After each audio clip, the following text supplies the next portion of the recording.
அஸ்ஸலாமு அலைக்கும். Hi everyone. Welcome to my channel. இன்னைக்கு இஃப்தியாருக்கு சிக்கன் பாஸ்தா ரெசிபி தான் பார்க்க போறோம். இதுக்கு ஒரு பேன்ல ஒரு கரண்டி எண்ணெயை சேர்த்து, அதோட கொஞ்சம் பட்டை, கிராம்பு, ஏலக்காய் இதெல்லாம் சேர்த்து நல்லா ஃப்ரை பண்ணிக்கணும். அப்புறம் ஒரு ஆனியனை கட் பண்ணி அதோட சேர்த்து வதக்கிக்கணும்.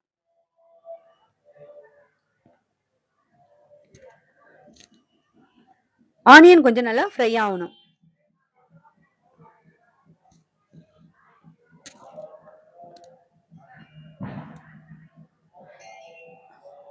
ஆனியன் நல்லா ஃப்ரை ஆனதும் இதோட நம்ம ஜிஞ்சர் கார்லிக் பேஸ்ட்டை சேர்த்துக்கலாம். இப்போ இதோட ஒரு ஸ்பூன் ஜிஞ்சர் கார்லிக் பேஸ்ட்டும் சேர்த்து நல்லா வதக்கிக்கிறேன். இப்போ இதை நல்லா ஃப்ரை பண்ணதும் நம்ம இதோட 4 பச்சை மிளகா, ஒரு ரெண்டு தக்காளி கட் பண்ணது அதையும் சேர்த்து நல்லா வதக்கிக்கிறேன்.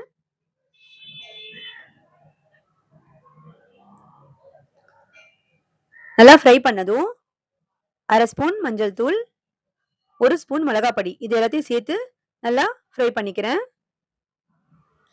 அப்புறம் கொஞ்சம் புதினாவையும் சேர்த்துக்கிறேன் இதோட. இதெல்லாம் நல்லா சேர்த்து வதங்கணும். நல்லா வதங்கினதும் வாஷ் பண்ணி வச்சிருக்க சிக்கனையும் இதோட நான் சேர்த்துக்கிறேன்.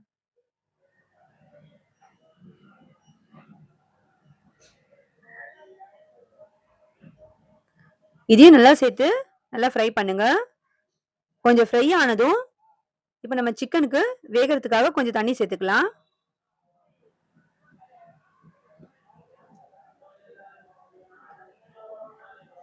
இப்போ இதோட தண்ணியை சேர்த்து நம்ம மூடி வச்சிடலாம்.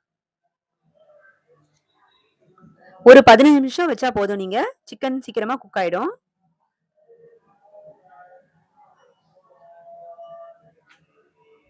சிக்கன் குக் ஆயிட்ட பிறகு இதோட நம்ம இப்போ பாஸ்தாவை சேர்த்துக்க போறோம். அதுக்கு கொஞ்சம் தண்ணி சேர்த்துக்கணும். தண்ணி சேர்த்து தண்ணி நல்லா கொதி வந்த உடனே இப்போ நம்ம பாஸ்தாவை போடணும்.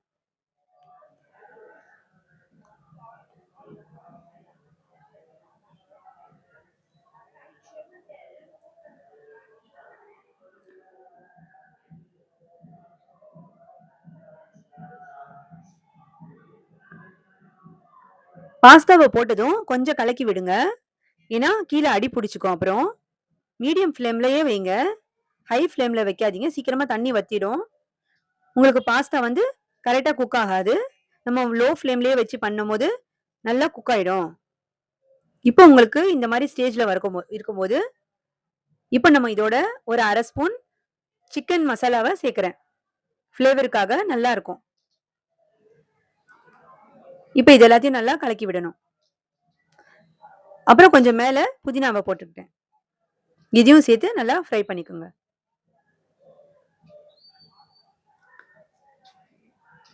இப்போ ஒரு 5 நிமிஷம் வச்சு அப்புறம் சர்வ் பண்ணலாம். இப்போ உங்களுக்கு பாஸ்தா ரெடி ஆயிடுச்சு. இது பசங்களுக்கெல்லாம் ரொம்ப ரொம்ப பிடிக்கும். இப்போ நான் ஒரு பவுல்ல இதை எடுத்து சர்வ் பண்ணிக்கிறேன். இன்னைக்கு எங்க வீட்ல இஃப்தியாருக்கு சிக்கன் பாஸ்தா ரெடி.